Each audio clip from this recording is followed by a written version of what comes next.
ഇന്നപ്പോൾ ഞാനിത് എൻ്റെ ചെടിയുടെ ഭംഗിയൊക്കെ ഇങ്ങനെ നോക്കിക്കൊണ്ടിരിക്കുകയാണ്. അപ്പോൾ ഇതിങ്ങനെ നോക്കി നിന്നാൽ പോരാ, നമുക്കിന്നൊരു വർക്ക് ചെയ്യാനുണ്ട്. അഫോർഡബിൾ ആയിട്ടുള്ള ഒരു ഹാമ്പറാണ് നമ്മൾ ഇന്ന് ചെയ്യുന്നത്. കസ്റ്റമറിന് വേണ്ടിയിട്ട് നമുക്ക് ഇന്നൊരു PVC ഷർട്ട് ഹാമ്പറാണ് സെറ്റ് ചെയ്യാനുള്ളത്. അപ്പോൾ അതിലോട്ട് കസ്റ്റമർ പറഞ്ഞിട്ടുള്ള ഒരു 1 ഫ്ലവർ ബൊക്കെ കൂടി നമ്മൾ റെഡിയാക്കി എടുത്തിട്ടുണ്ട്. അപ്പോൾ ഫസ്റ്റ് തന്നെ നമ്മളിത് PVC ബാഗൊക്കെ ഒന്ന് ചെറുതായിട്ട് ഡെക്കറേറ്റ് ചെയ്തെടുത്തിട്ടുണ്ട്. ഇനി നമ്മൾ അതിലോട്ട് ഒരു അഫോർഡബിൾ റേഞ്ചുള്ള ഒരു ഹാമ്പർ ഫുള്ളായിട്ട് വരുന്നത് ഒരു അഫോർഡബിൾ റേഞ്ചിലാണ്.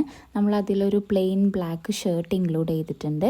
പിന്നെ ഒരു ചോക്ലേറ്റ്, അതേപോലെ ഈ ഒരു മിനി ബൊക്കെ കൂടിയാണ് അതിൽ ആഡ് ചെയ്തിട്ടുള്ളത്. കൂടാതെ ഹാപ്പി ബർത്ത്ഡേ എന്നുള്ളൊരു വിഷ് കാർഡും കൂടി നമ്മൾ അതിൻ്റെ കൂടെ തന്നെ ഹാമ്പറിൽ ആഡ് ചെയ്തിട്ടുണ്ട്. അപ്പോൾ ഇതൊക്കെയാണ് നമ്മുടെ ഫുൾ ഹാമ്പർ വരുന്നത്. അപ്പോൾ ഇതാണ് നമ്മുടെ ഹാമ്പറിൻ്റെ ഒരു ഫൈനൽ ലുക്ക് വരുന്നത്. അപ്പോൾ ഒരു ക്യൂട്ട് ആൻഡ് അഫോർഡബിൾ മിനി ഹാമ്പറാണ് കേട്ടോ. PVC ബാഗിൽ തന്നെ ഒരു മീഡിയം സൈസിൽ വരുന്ന ബാഗ് ഹാമ്പറാണ് ഞാൻ എടുത്തിട്ടുള്ളത്. അപ്പോൾ ഇതാണ് നമ്മുടെ ഹാമ്പറിൻ്റെ ഫൈനൽ ലുക്ക് വരുന്നത്. അപ്പോൾ ആർക്കെങ്കിലും ഇതുപോലുള്ള ഹാമ്പേഴ്സും ഗിഫ്റ്റ് ഐറ്റംസും കാര്യങ്ങളൊക്കെ വേണമെന്നുണ്ടെങ്കിൽ നമ്മളെ കോൺടാക്റ്റ് ചെയ്യാം.